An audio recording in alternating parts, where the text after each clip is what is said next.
कदाचित त्यांना कोणीतरी माहिती चुकीची दिली आहे. तर निलेश साहेबांना माहिती नाही आहे, ती चुकीची माहिती दिली आहे. ही माझी बाजारात चार घरं आहेत माझी बाजारपेठेमध्ये. त्याच्यामुळे मी राहतो त्याच्या बाजूला अजून 3 घरं आहेत. त्याचा वेगवेगळा असेसमेंट आहे. तर त्याच्यामुळे माझ्याकडे भाडोत्री असे चार भाडोत्री माझ्याकडे आहेत. त्याच्यातली ती मतं आहेत आणि हे मतदार गेले कित्येक वर्ष मतदार आहेत. याच मतदारांनी सन्माननीय निलेशजी राणेसाहेब लोकसभेला उभे होते तेव्हा याच मतदारांनी त्यांना मतदान केलं होतं. त्याच्यानंतर राणेसाहेबांना सुद्धा याच लोकांनी मतदान केलं. त्याच्यानंतर नितेश साहेबांना सुद्धा याच लोकांनी मतदान केलं. उद्या देखील हेच मतदार मलाच मतदान करणार, एवढं मी तुम्हाला सांगतो. यामध्ये घर नंबर 1च आहे आणि 6 मतदारांची नोंद आपल्या घरामध्ये झाली आहे.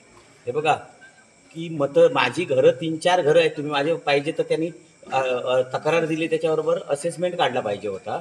त्याच्यामुळे ती आता एक घर झालंय, ती घरं 2 तोडली. भाडोत्री गेले, 2 घरं तोडल्यानंतर एक घर झालंय, नवीन घर झालंय.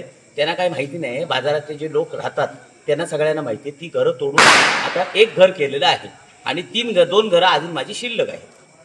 या विरोधात तक्रार देखील जी केलेली आहे त्या तक्रारीवर आपलं कसं उत्तर द्याल? ते निलेश साहेबांना लक्ष लाभ हो त्या तक्रारीला. मी त्यांच्या विरोधात बोलू शकत नाही, कारण मला मर्यादा आहेत आणि मी त्यांना सर्व राणे फॅमिलीला दैवत मानतो.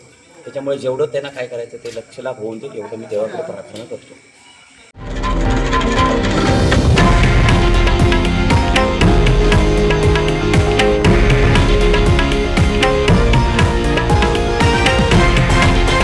हे आहे देशातील नंबर 1 न्यूज नेटवर्क आणि आपण पाहत आहात TV9 मराठी, एकमेव.